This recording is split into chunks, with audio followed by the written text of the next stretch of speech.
आप सभी को नमस्कार। हम काशी हिंदू विश्वविद्यालय के मैत्री जलपान गृह प्रेक्षागृह में हैं और यहाँ के ग्रीन बॉय सभी कुछ जानते हैं, कुछ लोग नहीं जानते हैं। नमस्ते सर जी। नमस्ते। थोड़ा परिचय दीजिए अपना। मैं मदन मोहन इस समय बनारस में ज्ञानवापी का वकील हूँ और मेरी पूरी टीम ज्ञानवापी प्रसंग का जो मुकदमा है ये पूरे राष्ट्रीय स्तर का, अंतर्राष्ट्रीय स्तर का ये विषय बना हुआ है और सनातनियों के सभ्यतागत लड़ाई का भी बिंदु है। उस न्याय पाने के लिए हम लोग लड़ाई लड़ रहे हैं। मैं काशी हिंदू विश्वविद्यालय का ही छात्र रहा। 1997 में मुझे ग्रीन बॉय की उपाधि दी गई है। 98 में BHU की एग्जीक्यूटिव काउंसिल ने मालवीय पर्यावरण अवार्ड दिया है। मुझे बताइए कि अक्सर आप हरा पहन के आते थे जी। आज सिर्फ टोपी हरी है जी। तो ये क्या वाक्य है कि लाल पहन रखा है आपने? ओह अच्छा, इसका मूल कारण है कि हरियाली में फूल लग गए हैं। ओह माय गॉड, क्या बात है। किसी आप ने ऐसी बात कर रहे हैं तो मुझे एक प्रसंग याद आया। हाँ। गांधी जी के सचिव ने इसको लिपिबद्ध किया है और वो गए हुए थे शांति निकेतन। गांधी जी हाँ। संध्या का समय हुआ तो गांधी जी ने रविन्द्रनाथ टैगोर से कहा कि रवि बाबू चलिए संध्या भ्रमण करते हैं। तो गांधी जी ने रविन्द्रनाथ टैगोर ने कहा कि बैठिए 5 मिनट, और इतना कह के वो बगल वाले कमरे में चले गए। तो गांधी जी चौकी पर बैठे हुए इंतज़ार कर रहे हैं कि अब आ रहे हैं।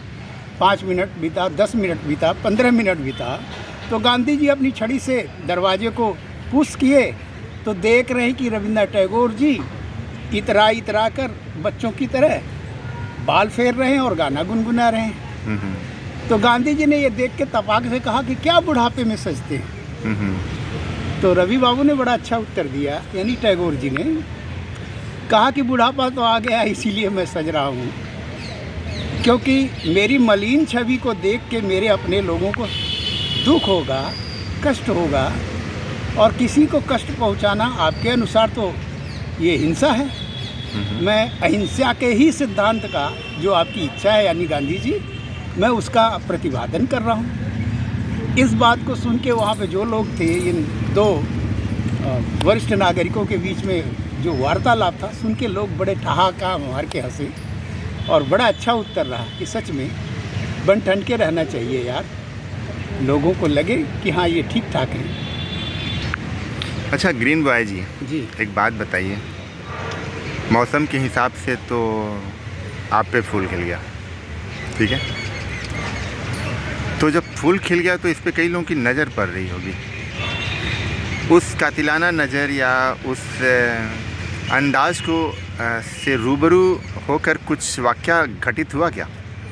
हाँ, अभी कुछ दिन पहले हमारी एक बड़ी सुंदर सी अधिवक्ता साथी की शादी हो गई। हाँ।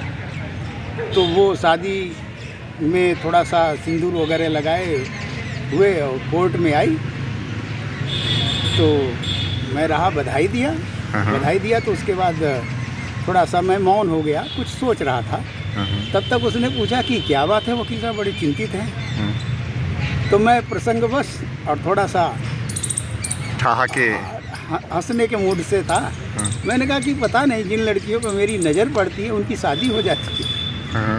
तो सभी लोग बड़े ज़ोर से हंसने लगे। तो वो वकील साहिबा ने कहा कि जिन लड़कियों की अब शादी नहीं होती है तब तो उनको मैं कहूँगी कि थोड़ा सा वकील साहब के सामने जाइए, आपकी नज़र पड़ जाए, जिससे उनका भला हो जाए। क्या बात है, मतलब अन्योन्याश्रय संबंध जी हैं, व्यवहारिक तौर पे बड़े अच्छे से बयां किया।